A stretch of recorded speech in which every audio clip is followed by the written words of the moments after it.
Hi guys, welcome back to Spirited Saggy. This is Deirdre.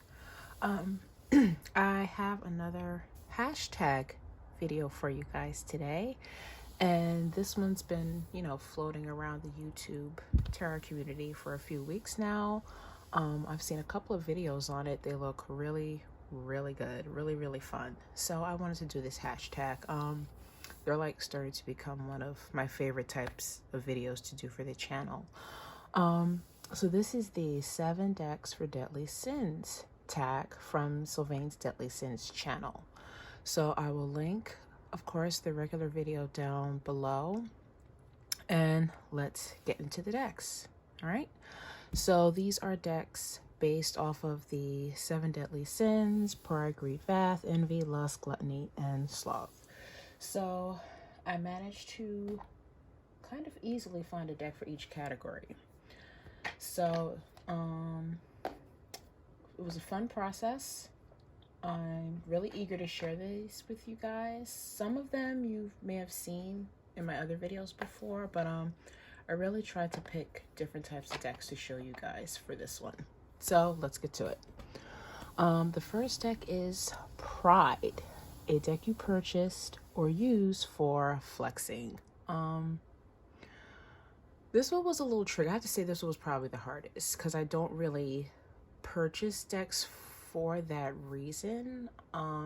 Every time I purchase a deck, I do with the full intent of actually sitting down and using it for an actual practice. So the obvious choice for me originally probably would have been the new Spirit Keepers Tarot version, the Revelation Edition by Benabel Wen. But I haven't really used that deck yet because I do have the huge book of maps that goes with it. So I really have not delved into that deck the way I want it. So I'm not going to show it for this tag. Instead, I'm going to show for Pride. And this one's actually 2 decks, but I don't consider it like cheating or anything because I actually think they go perfectly together. That will be the Cosmovisions and Prismavisions tarot set by James R. Eads. Now this was a Kickstarter from early this year, and I have to say this was the most immaculate Kickstarter I have ever backed. So James, of course, is the creator of the Prismavisions tarot. It's a deck that I've seen, floating around the community for years, and it just, it was pretty, but I just never thought to get it. Then I saw he was coming out with the Cosmovisions, the Oracle counterpart to the deck, and I'm thinking, Cosmovisions kind of caught my eye. I was really interested in the theme of it, how it deals with past lives, and how it can correlate to the Prismavisions tarot. So that kind of got me a little bit. And then I have to say the final the final yes for me was, let's see if I have them in here, was the fact that you would get the original bonus cards with the deck. So once I saw the Strawberries card was being offered again, the gift, Illumination, once I saw you were getting these with the deck, I said, okay. Yes, I'm there. So I have to say this was probably the selling point. I mean, with this Kickstarter, you just got so much. This tarot cloth came with it. There were came as add-ons, but really what you got for the price is just, it was just so worth it. Like I said, I think the best Kickstarter that I've ever backed. So if there's a deck that I probably use to flex, it's this one, the Cosmovisions and Prismavisions set too. If you don't have this deck or the Cosmovisions deck, highly recommend to check his site, see if it's available, if any pre-orders are up, because it's really beautiful and insightful.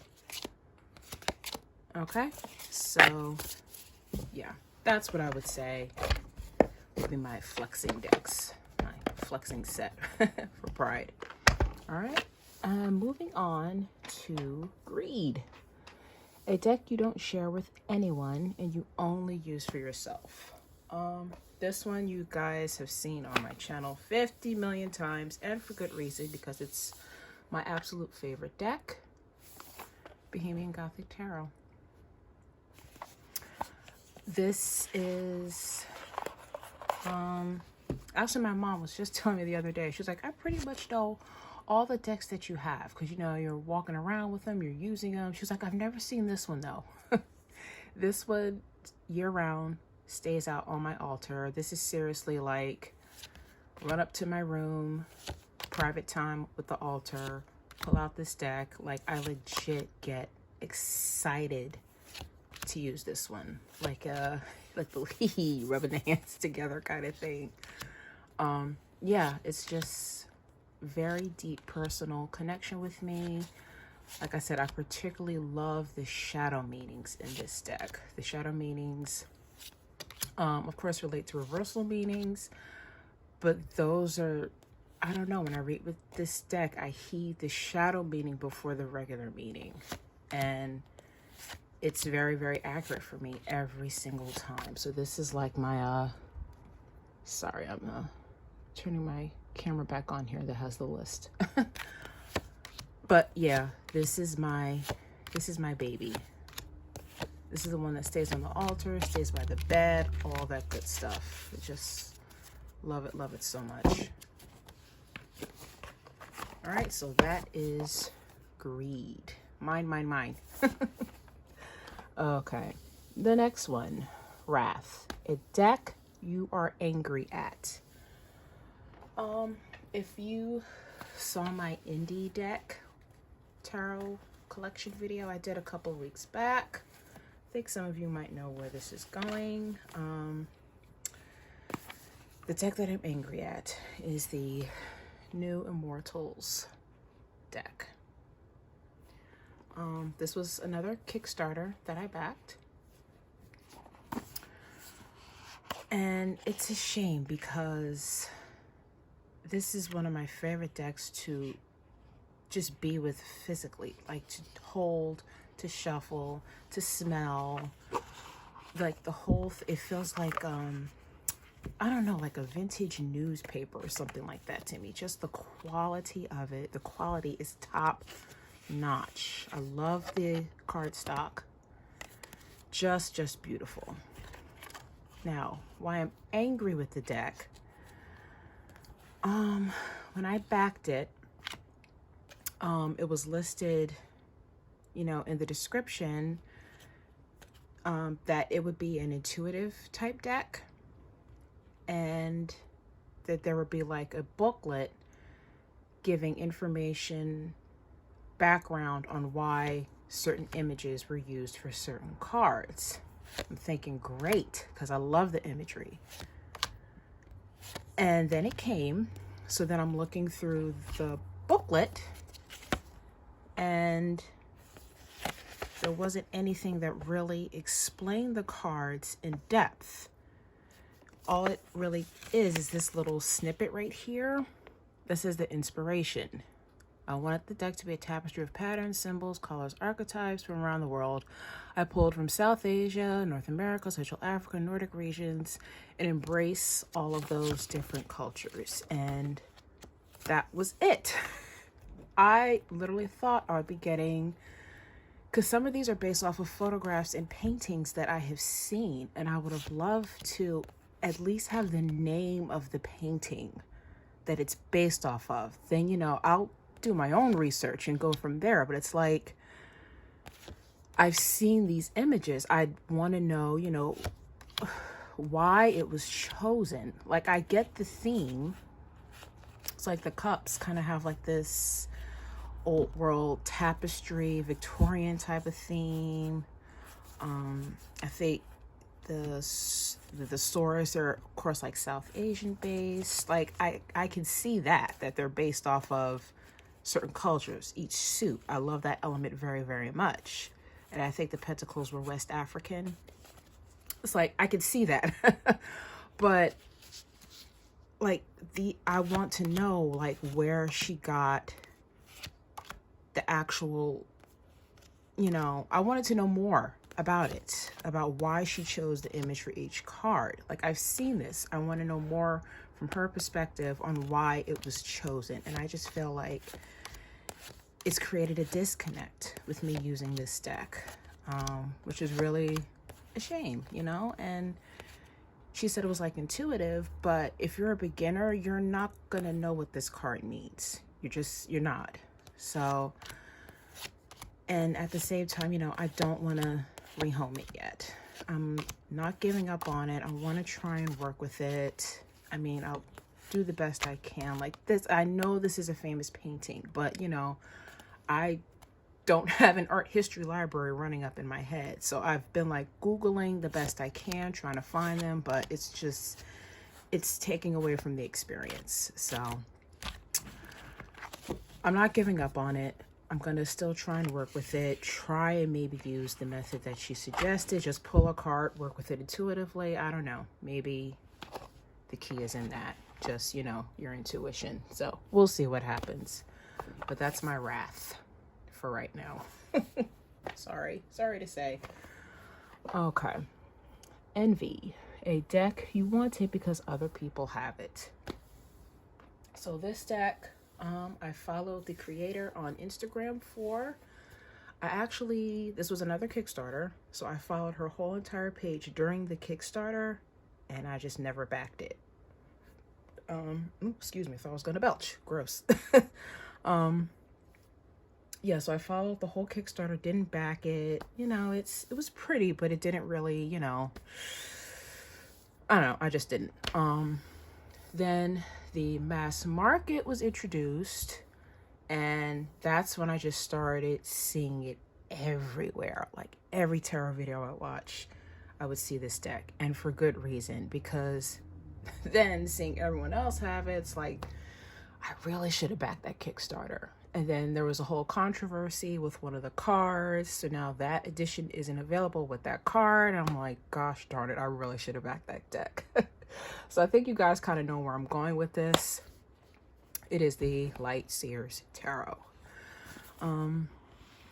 Yeah, Chris Ann just does beautiful, beautiful artwork.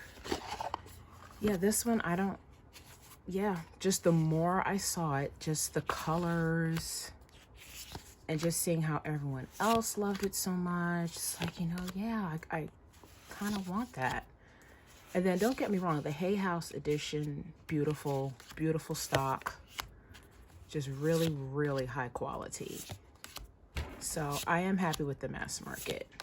And of course with the Ten of Swords card, I'm, you know, upset that I missed out on the original version, but you know, it's okay.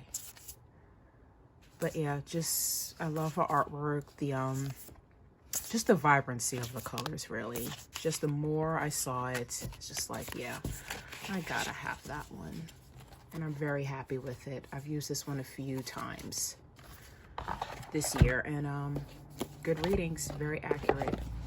So that is my Envy deck, the Light Seers Tarot. All right, next, Lust. A deck you like for aesthetic reasons. And I actually ended up pulling a mass market. I actually really thought I'd go to an indie deck for this, because all of my decks have to draw me in aesthetically. And for some reason, I pulled this one.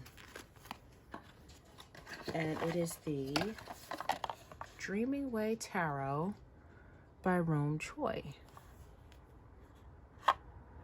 I got this deck earlier this year. I have to say, I don't know why. I don't know why I got this deck. I really don't. Backs are cute. Not really my style, but the backs are cute. But when I started working with the deck, and this is a deck I actually flipped through a lot before I started working with it. And then something in me just decided to completely strip off the borders. And when I did that, this deck truly came alive for me. It's dreamy, it's imaginative, it's It's otherworldly for me. And I almost get put into like, kind of like a zone, dreamlike state whenever I use this deck. I love just having it stripped down to just the bare image. And I kind of think of it like how I use my soul cards. I'm really starting to feel working with just the image, you know, not be distracted by anything else with the deck. And it's working for me.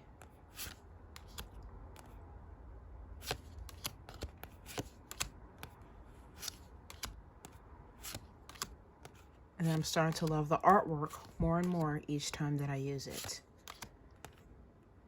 I connect more with the landscapes, with the facial expressions of the characters in the cards. It's almost like I can start to put myself in it. And this is the main deck I go to for doing that. It's just, yeah, I don't know. Once I chop those borders off, that was it. So aesthetically, I don't even mind the backs anymore. I love using this deck. Once I did that, stayed on my altar for the rest of the year.